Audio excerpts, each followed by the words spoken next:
Hi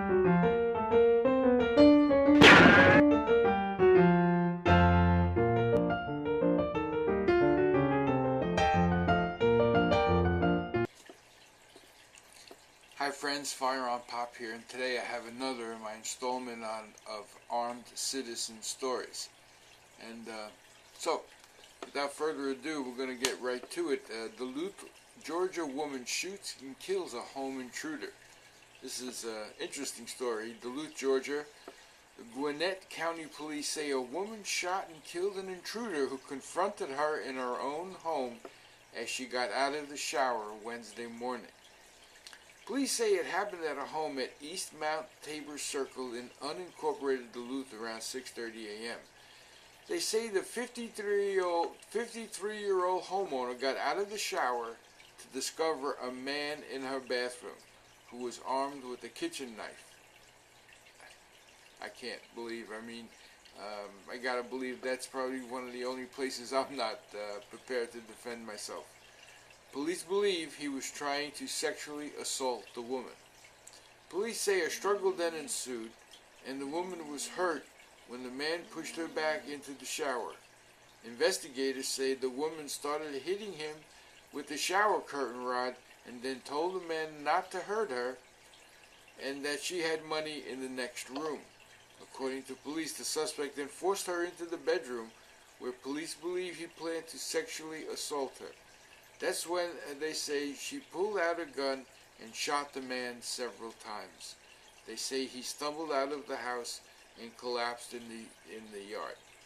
The suspect, who was in his 20s, was taken to Gwinnett Medical Center in Lawrenceville, where he later died. The homeowner was also taken to the hospital to be treated for minor injuries, but she is expected to be okay. Neighbors say that they are relieved that the woman was not seriously hurt, and they say that they were glad she had a gun and wasn't afraid to use it. Police say the woman will not be charged because she used deadly force in reaction to a deadly threat. They have not released the names of either victim and the suspect involved. Wow. That's a scenario I really don't ever want to play out. I just can't imagine pulling the shower curtain back and finding somebody in there with a knife ready to attack you. Probably one of the few times we are the most vulnerable. Anyway, kudos to that lady, to having the wherewithal to coax him into the bedroom, not just to panic, to really think out the strategy, and coax him into the bedroom so she can get her hands on her handgun. And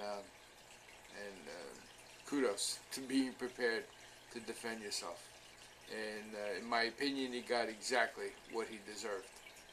Okay, and this is out of the next few stories are out of the Bullet. This is New York State Rifle and Pistol Association, and right at the top, Armed Citizen Stories. The Bronx jewelry store owner turned the tables on armed thugs who tried to rip him off yesterday, blasting them with a gun he had stashed in a safe, police say. The wild scene unfolded shortly before 2 p.m. when the owner of Spinelli & Sons, hey, don't mess with the boys, huh?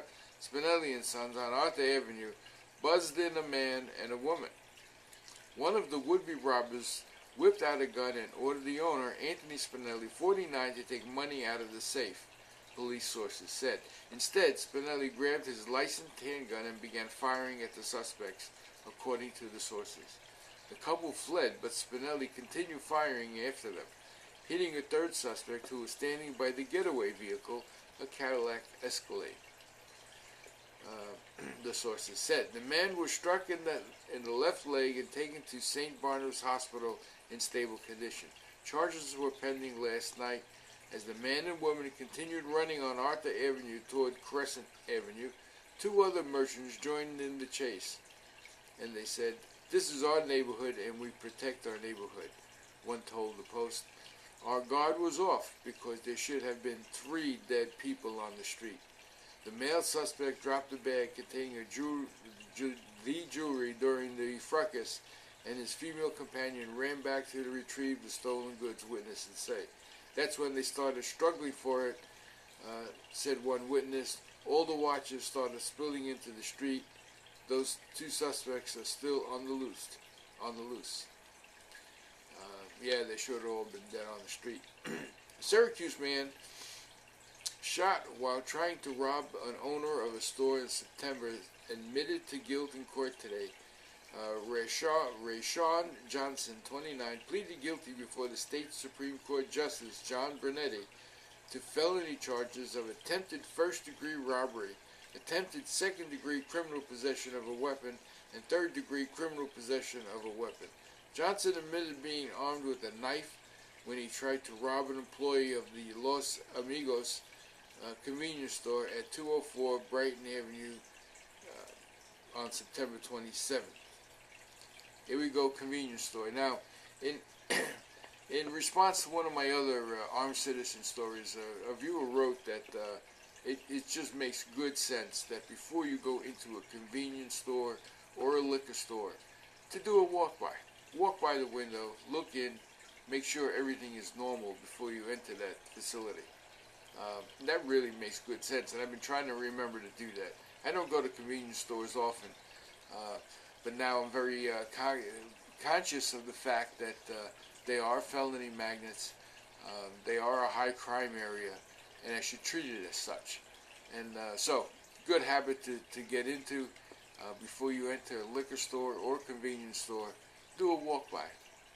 Nonchalantly walk by the front, look inside, and make sure everything seems normal before you enter it, because you don't know what kind of situation you'll be entering into. Okay, so back to the story. Assistant District Attorney Carrie Armstrong said Johnson was threatening owner Ruben Colon with a large knife when Colon pulled out a gun to defend himself. The prosecutor said Johnson tried to grab the gun away from Colon and was shot once in the side when the gun went off during a struggle over the weapon. The third-degree weapons charge relates to the knife Johnson had while trying to commit the robbery. The attempted second-degree weapons charge relates to the attempted to wrestle the handgun away from Colon during the attempted holdup, Armstrong said. Armstrong said Colon had a proper license for a handgun and did nothing wrong in defending himself against the armed Johnson. She said the prosecution was looking to have Johnson sentenced to 12 years in state prison for the crime, but Brunetti agreed to sentence Johnson to 9 years in prison if the defendant pleaded guilty to the entire indictment. By doing that, the defendant was able to block the prosecution from having a say in the sentence. Johnson accepted the judge's offer and pleaded guilty as charged. Sentencing is set for May 13th, unless it just happened. Okay, another great story. When justice prevails. And sometimes it's up to the citizen to make justice prevail. So, I hope you enjoyed these stories. This is FirearmPop. Be safe out there, and God bless. Bye now.